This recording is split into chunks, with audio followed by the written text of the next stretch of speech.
کہ آج کے دور میں ایک پان گٹکا کھانے والا تو طلاق کے مسائل میں اپنا اجتہاد نہیں کرتا, وہ مفتیوں سے پوچھتا ہے, اور سید الانبیاء محمد صلی اللہ علیہ وسلم صحابہ کے درمیان موجود ہوں اور عبداللہ بن عمر اس طلاق کو نبی کے دور میں کاؤنٹ کر رہے ہوں اپنے اجتہاد سے, نبی سے پوچھے بغیر, اور جبکہ وہ ایک غلطی کر بھی چکے ہیں, غیر شرعی طلاق دے بھی چکے ہیں, تو کیا وہ ایک دفعہ غلطی کر کے دوبارہ اس سے بڑی غلطی کریں گے کہ اس طلاق کو کاؤنٹ بھی کریں گے نبی سے پوچھے بغیر؟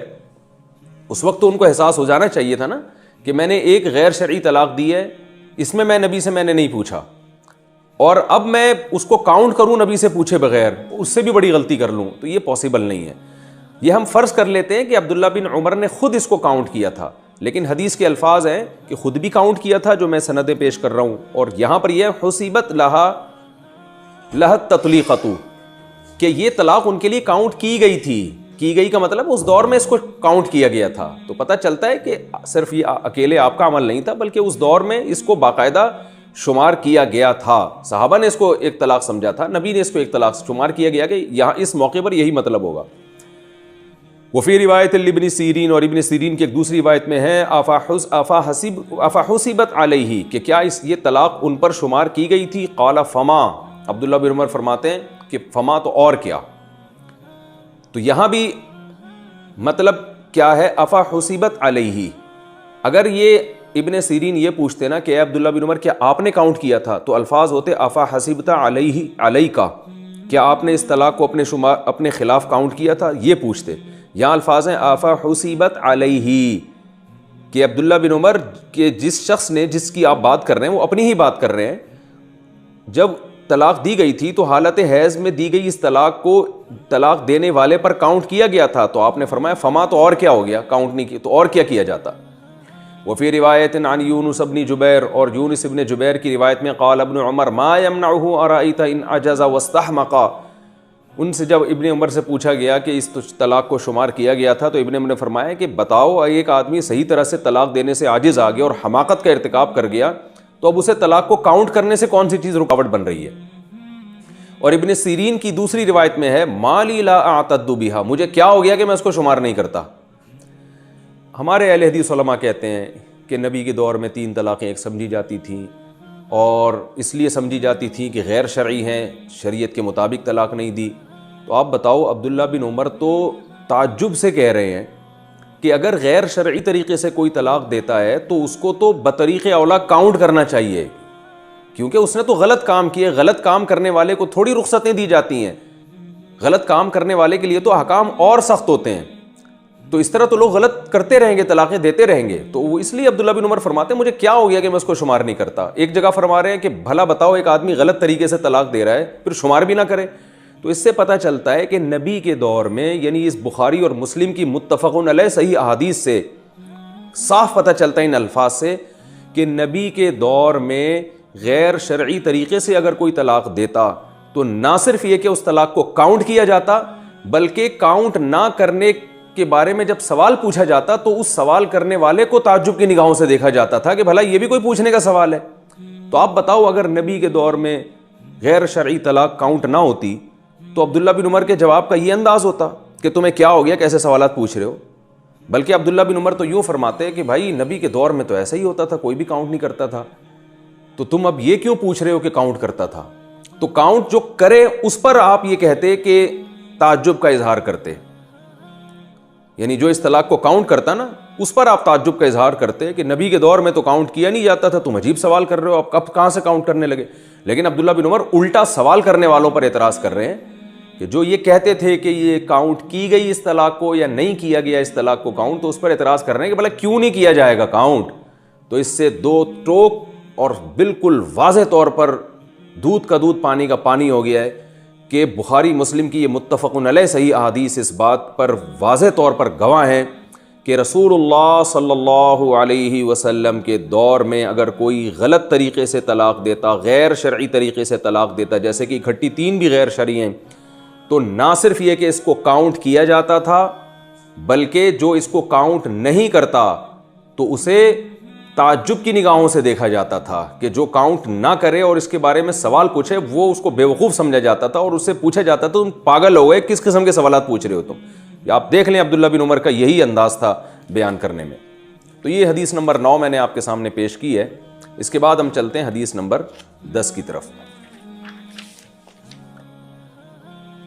عن محمود بن لبید قال اخبر رسول اللہ صلی اللہ علیہ وسلم عن رجل طلق امرأته 3 تطلیقات جميعا فقام غضبانا ثم قال أيلعب بكتاب الله وأنا بين أظهركم حتى قام رجل وقال يا رسول الله ألا أقتله. سنن نسائی حدیث نمبر 3401. محمود بن لبید کہتے ہیں کہ نبی صلی اللہ علیہ وسلم کو کسی نے خبر دی کہ ایک شخص ہے جس نے اپنی زوجہ کو اکٹھی 3 طلاقیں دے دی ہیں. اپنی زوجہ کو 3 تطلیقات 3 طلاقیں دی ہیں جمیعاً اکٹھی. فقام غضبانا، جب آپ کو یہ اطلاع ملی تو آپ غضبناک ہو کے کھڑے ہو گئے اور آپ نے فرمایا ایلعب بکتاب اللہ، کیا اللہ کی کتاب کے ساتھ کھیلا جاتا ہے؟ وانا بین اظہرکم، حالانکہ میں تمہارے درمیان ابھی موجود ہوں. حتی قام رجل، آپ پر غصے کی ایسی کیفیات تھیں کہ ایک شخص کھڑا ہوا وقال یا رسول اللہ، اور کہنے لگا یا رسول اللہ الا اقتلہ، کیا میں اس کو قتل نہ کر دوں جا کے. آپ دیکھیے اس حدیث میں ہے کہ ایک شخص نے اکٹھی 3 طلاقیں دیں، آپ کو غصہ آیا.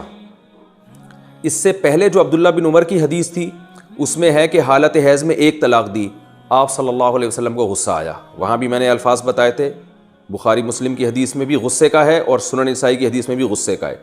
وہاں حالت حیض میں 1 طلاق تھی، یہاں اکٹھی 3 طلاقیں ہیں، وہ بھی غیر شرعی، یہ بھی غیر شرعی. لہذا وہاں بھی غصہ آنا بالکل بجا، یہاں بھی غصہ آنا بالکل بجا. لیکن یہاں نبی کو غصہ وہاں سے زیادہ آ رہا ہے، اس لیے کہ وہاں راوی یہ نہیں کہتے آپ غصے میں غضبناک ہو کے کھڑے ہو گئے. وجہ کیا تھی کہ وہاں تلافی کا امکان تھا، 1 طلاق ہے اور رجوع ہو سکتا تھا. یہاں جو صحابی سے غلطی ہوئی ہے اس کی تلافی نہیں ہو سکتی، لہذا آپ صلی اللہ علیہ وسلم صرف غصہ نہیں ہوا، آپ کو غصہ نہیں آیا آپ صلی اللہ علیہ وسلم کو، بلکہ آپ غصے میں غضبناک ہو کر کھڑے ہو گئے. وہاں یہ ذکر نہیں ہے کہ کسی نے یہ کہا کہ اتنا نبی کو غصہ آیا کہ ایک صحابی نے پوچھا کہ یا رسول اللہ جس نے طلاق دی میں گردن اڑا دوں، ایسا بھی کچھ نہیں ہے. یہاں آ رہا ہے کہ اتنا غضبناک ہوئے نبی صلی اللہ علیہ وسلم کہ مجلس میں موجود صحابی نے عرض کیا یا رسول اللہ آپ مجھے اجازت دیں میں اس کو قتل کر دوں، یعنی اتنا بڑا جرم کیا اس نے. تو اس سے صاف پتہ چلتا ہے کہ اکٹھی 3 طلاقیں دینا یہ زیادہ بڑا جرم ہے حالت حیض میں 1 طلاق دینے سے. تو لیکن یہاں اس کا کوئی تذکرہ نہیں ہے کہ نبی نے ان کو رجوع کا حکم دیا. دیکھیے عبداللہ بن عمر نے 1 طلاق دی تھی نا، اور وہ کم درجے کا گناہ تھا حالت حیض میں 1 طلاق دینا، جیسے کہ میں نے دلائل سے ثابت کیا ابھی. تو وہاں جتنی تاکید سے نبی نے رجوع کا حکم دیا، یہاں اس سے زیادہ تاکید سے آپ صلی اللہ علیہ وسلم کو حکم دینا چاہیے تھا. لیکن یہاں کیوں حکم نہیں دیا جا رہا؟ اس لیے کہ معاملہ کیا ہو گیا ہے، ختم. ورنہ ادھر غضب آ رہا ہے اور آپ غضبناک ہو کے حکم دے رہے ہیں غلط طریقے سے طلاق دیا، رجوع کرو، یعنی اس طلاق سے نکاح مت توڑو بلکہ شرعی طریقے سے طلاق دے کے نکاح توڑو. کیونکہ اگر حضرت عبداللہ بن عمر وہاں رجوع نہ کرتے تو 1 طلاق کے بعد جب 3 مینسز گزرتے تو نکاح ختم ہو جاتا. لیکن آپ فرما رہے ہیں نہیں غلط طریقے سے دیے، اس سے رجوع کرو، دوبارہ پھر آگے تمہیں الگ سے طلاق دینی پڑے گی. تو یہاں پر آپ صلی اللہ علیہ وسلم رجوع کا حکم نہیں دے رہے، کیونکہ وہاں گناہ ہوا ہے اس کی تلافی ممکن ہے، یہاں جو گناہ ہوا ہے اس کی تلافی ممکن نہیں ہے. یہاں ہمارے اہل حدیث حضرات یہ کہتے ہیں کہ بھئی ہو سکتا ہے نبی نے رجوع کا حکم دیا ہو، یا جو ہے وہ راوی نے ذکر نہ کیا ہو اس کا. دیکھیں ایک بات خوب سمجھیں، بسا اوقات ایسا ہوتا ہے راوی کسی واقعے کے تمام پہلوؤں کا تذکرہ نہیں کرتے، لیکن یہ اس وقت ہوتا ہے جب راوی پوری ڈیٹیل کو ترک کر دیتے ہیں، وہ ٹو دا پوائنٹ بات کرتے ہیں کہ 3 طلاقیں ہوئی تھی نبی غضبناک ہوئے بس. لیکن راوی ایک ایک پہلو کا تذکرہ کر رہے ہیں، یہ بھی تذکرہ کر رہے ہیں کہ نبی کو غصہ آیا، یہ بھی تذکرہ کر رہے ہیں، یعنی اس واقعے کے جو اہم پہلو ہے نا ان کے تمام پہلوؤں کا تذکرہ راوی کر رہے ہیں کہ نبی صلی اللہ علیہ وسلم کو غصہ آیا، نبی صلی اللہ علیہ وسلم کھڑے ہو گئے، اتنا غضبناک ہوئے کہ ایک شخص کہہ رہا ہے کہ آپ مجھے اجازت دیں کہ میں اس کو قتل کر دوں. تو آپ بتائیں یہ پہلو کا ذکر تو بڑے اہتمام سے ہو رہا ہے. اگر نبی نے رجوع کا حکم دیا ہوتا تو صحابی رسول اس پہلو کا ذکر اور زیادہ اہتمام سے کرتے، کیونکہ اس واقعے میں سب سے اہم پہلو یہ تھا کہ رجوع کا حکم دیا جا رہا ہے. تو یہ کیسی بات ہے کہ جو سب سے امپورٹنٹ پہلو تھا اس کو تو ترک کر دیا، اور جو کم درجے کی اہمیت والے جو اس وقت جو حالات تھے وہ صحابی رسول اس کو بیان کر رہے ہیں، تو یہ ہو نہیں سکتا. یا تو صحابی پوری تفصیل چھوڑتے، واقعہ کو اختصاراً ذکر کرتے، ہم کہتے ہیں بہت سے پہلو چھوڑ دیے، لیکن صحابی وہ جو بہت زیادہ اہم نہیں تھے پہلو، ان کا تو تذکرہ کر رہے ہیں، اور جو پہلو موسٹ امپورٹنٹ پہلو تھا، کیونکہ یہ تو اگر نبی نے رجوع کا حکم دیا ہوتا کہ 3 ایک ہوئی ہیں تو یہ تو انتہائی اہم پہلو تھا، صحابی اس کو کیسے نظر انداز کر سکتے ہیں؟ اس سے صاف پتہ چلتا ہے کہ عبداللہ بن عمر والی حدیث میں صحابی اس امپورٹنٹ پہلو کو بیان کر رہے ہیں کہ نبی نے رجوع کا حکم دیا. یہاں چونکہ رجوع کا حکم ہی نہیں دیا اس لیے صحابی اس کو بیان کر ہی نہیں رہے ہیں. تو یہ حدیث بہت واضح دلیل ہے اس بات کی کہ 3 طلاقوں کے بعد رجوع کا حکم نہیں ہے، ورنہ 3 طلاقیں ناجائز ہیں. جیسے حالت حیض میں طلاق ناجائز ہے، تو وہاں جب نبی صلی اللہ علیہ وسلم رجوع کا حکم دے سکتے ہیں تو یہاں آپ صلی اللہ علیہ وسلم نے حکم کیوں نہیں دیا؟ اور اگر دیا تو صحابی نے انتہائی اس اہم ترین پہلو کو لوگوں کے سامنے بیان کیوں نہیں کیا؟ ممکن ہے ہمارے اہل حدیث بھائی یہ دلیل میں جواب دیں کہ نبی کے دور میں اکٹھی 3 طلاقوں کو ایک سمجھنا اتنا معروف تھا کہ نبی صلی اللہ علیہ وسلم نے اس لیے حکم نہیں دیا کہ وہ تو صحابی کو پہلے سے پتہ ہوگا کہ 3 ایک ہوتی ہیں. چلیں یہ فرض کر لیتے ہیں، تو آپ خود یہ کہتے ہیں کہ 3 ایک اس لیے ہوتی ہیں کہ وہ غیر شرعی ہیں. تو سوال یہ پیدا ہوتا ہے کہ جب غیر شرعی طلاق صحابی سمجھتے تھے واقع نہیں ہوتی، تو پھر عبداللہ بن عمر کے کیس میں بھی تو یہی تھا، انہوں نے بھی غیر شرعی طلاق دی تو نبی بھی رجوع کا حکم نہ دیتے ان کو، کیونکہ نبی یہ سمجھتے کہ وہاں بھی طلاق واقع ہوئی نہیں ہے سرے سے، سب کو پتہ ہے کہ غیر شرعی واقع نہیں ہوتی، وہاں تو حکم دے رہے ہیں. اس سے صاف پتہ چلتا ہے وہاں کاؤنٹ کی جا رہی ہے، یہاں حکم نہیں دے رہے.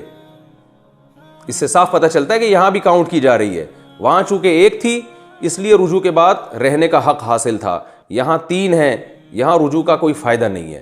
تو یہ بہت واضح دلیل ہے اس بات کی کہ آپ صلی اللہ علیہ وسلم 3 طلاقوں کے بعد رجوع کا حق نہیں سمجھتے تھے. اور ایک کامن سینس کی بات ہے، اگر صحابی رسول نے 3 طلاقیں دی اور وہ کلعدم تھی، ان کی کوئی حیثیت ہی نہیں تھی، تو پھر آپ صلی اللہ علیہ وسلم کا اتنا غضبناک ہونا، غصے سے غضبناک ہو کے کھڑے ہو جانا، اور صحابی کا آپ کے غضب کو دیکھ کے اجازت مانگنا کہ مجھے حکم دے میں ان کا سر قلم کر دوں، تو یہ سب باتوں کا کوئی مطلب نہیں بنتا. یہ تو سب غضبناک اس لیے ہو رہے ہیں کہ ایک شخص نے اپنے ہنستے بستے گھر کو اپنے غضب سے مغلوب ہو کر 3 الفاظ کے ذریعے بالکل اجاڑ دیا ہے. کیونکہ اگر یہ 3 الفاظ سے کوئی اثر ہی نہیں نکلنا تھا پھر اتنا غصہ نہیں بنتا. دیکھیں ایک آدمی آج اکٹھی 3 طلاقیں دے کے آتا ہے، بتاتا ہے مفتی صاحب کو، خود بھی رو رہا ہوتا ہے اور ایسے اپنی کہانی سناتا ہے کہ مفتی کو بھی رونا آ جاتا ہے. تو رونا آنا یا غصہ آنا، یہ جو جذباتی کیفیات بنتی ہیں، یہ اسی صورت میں بنتی ہیں کہ جب ان طلاق کے جو اثرات ہیں وہ مرتب ہو رہے ہوں، اس کا نتیجہ نکل رہا ہو، اس سے گھر اجڑ رہا ہو. اگر اس سے گھر اجڑتا ہی نہیں ہے تو محض ایک تھپڑ لگایا جاتا ہے، ابے بھائی تو کیا 3 دے رہا ہے تو ہوتا ہوگی تو پھر بھی ایک ہی، تو 3 دو 1000 دو، کوئی فرق ہی نہیں پڑتا. تو پھر اتنا غصہ نہیں آتا انسان کو ایسی باتوں پہ. تو غصہ آنا نبی کا اس کی علامت ہے کہ بھائی تو اپنا بیڑا غرق کر کے آ گیا ہے، تو ایک اچھا بھلا گھر اجاڑ کر آ گیا اپنے غصے کی وجہ سے. تو اس طرح سے طلاق دیتا جس طرح قرآن نے بیان کی ہے، سوچ سمجھ کے. پھر ہم یہ سمجھتے کہ بھائی تو نے ایک سوچ سمجھ کے ایک فیصلہ کیا ہے، اگر گھر یعنی بیوی کو طلاق بھی دی ہے تو سوچ سمجھ کے دی ہے، جذباتی پن سے متاثر ہو کے نہیں دی ہے. یہ سب غصے کی حدیث اس بات کی علامت ہے. اگر ذرا سا بھی انسان شعور رکھتا ہو تو یہ اس بات کی علامت ہے کہ اس کا گھر اجڑ گیا تھا ان صحابی رسول کا، اور وہ جذبات میں آ کے انہوں نے اپنا نقصان کر دیا تھا. اسی وجہ سے آپ صلی اللہ علیہ وسلم کو غصہ آیا کہ بھئی اس طرح سے طلاقیں دینا شروع کرو گے تو گھر اجڑنا شروع ہوں گے. اور آپ اسی وجہ سے امت پہ رحم کی وجہ سے آپ غضبناک ہو کے کھڑے ہوئے کہ یہ میرے ہوتے ہوئے یہ کیا ہو رہا ہے معاشرے میں. تو اس لیے اس حدیث کی روشنی میں ہم اہل حدیث علماء کی خدمت میں یہ گزارش کرتے ہیں کہ جب آپ کے پاس کوئی 3 طلاقیں دے کے آیا کرے، آپ بھی غضبناک ہوا کریں. اور غضب آپ کو اسی صورت میں آئے گا کہ جب آپ یہ سمجھیں گے کہ اس نے اپنا گھر برباد کر دیا ہے.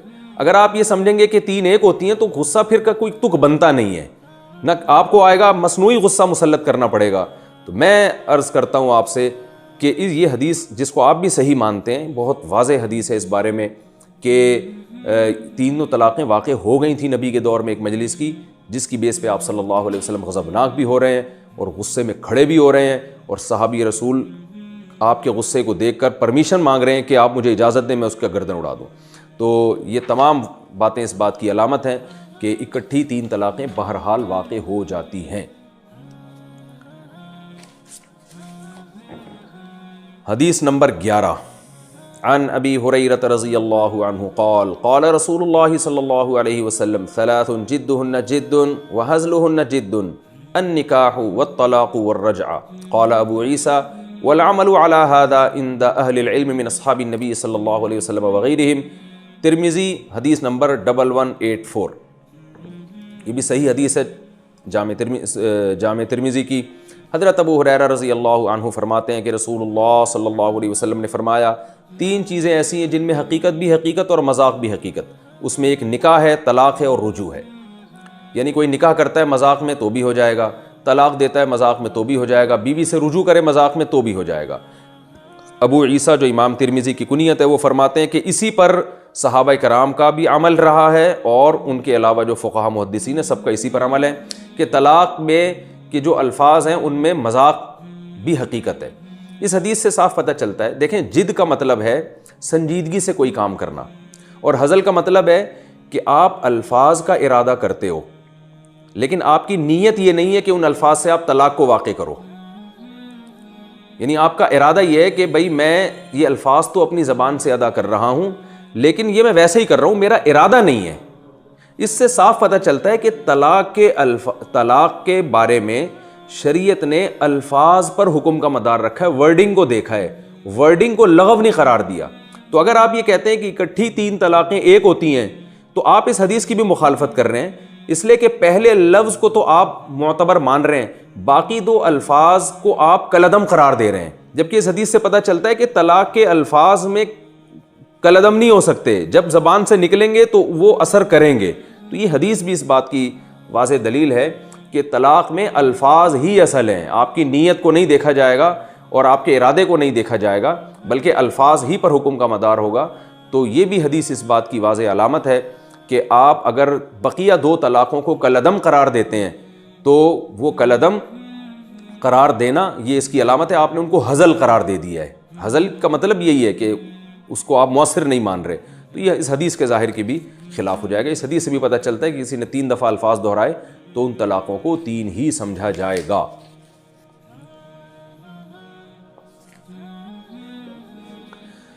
تو ہمارے بعض اہل حدیث کہتے ہیں، وہی میں اس کا جواب پہلے دے بھی چکا ہوں کہ نکاح جیسے شریعت کے مطابق کرو گے تو ہوگا، جیسے بغیر گواہوں کے کوئی نکاح کر لے تو نہیں ہوتا، اسی طرح طلاق بھی شریعت کے مطابق دو گے تو ہوگا. یہ بات اب بالکل میرا خیال ہے واضح ہو چکی ہے آپ کے سامنے.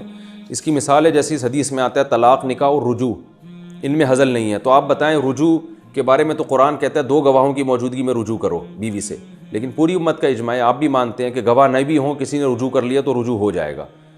اور رہا مسئلہ کہ نکاح بغیر گواہوں کے نہیں ہوتا، تو اس کے بارے میں تو صحیح حدیث موجود ہے، لا نکاح الا بشہود، کہ نکاح گواہوں کے بغیر نہیں ہوتا. اور اس میں شریعت نے گواہوں کی شرط اس لیے لگا دی ہے کہ پھر نکاح اور زنا میں فرق ہی ختم ہو جائے گا نا. کوئی بھی گرل فرینڈ کو جا کے کہے گا آج سے تم میری بیوی ہو، چپکے سے کہے گا، وہ بھی کہے گا چلو میں بیوی ہوں، رکھا پھر چھوڑ دیا، تو ایک تماشا بن جائے گا. اس لیے اسلام نے نکاح کے بارے میں احکام کو سخت رکھا ہے. طلاق کے بارے میں ایسی کوئی حدیث نہیں ہے کہ طلاق بغیر گواہوں کی نہیں ہوتی. تو یہ جو میں نے اس بارے میں احادیث تھی آپ کے سامنے پیش کی ہیں.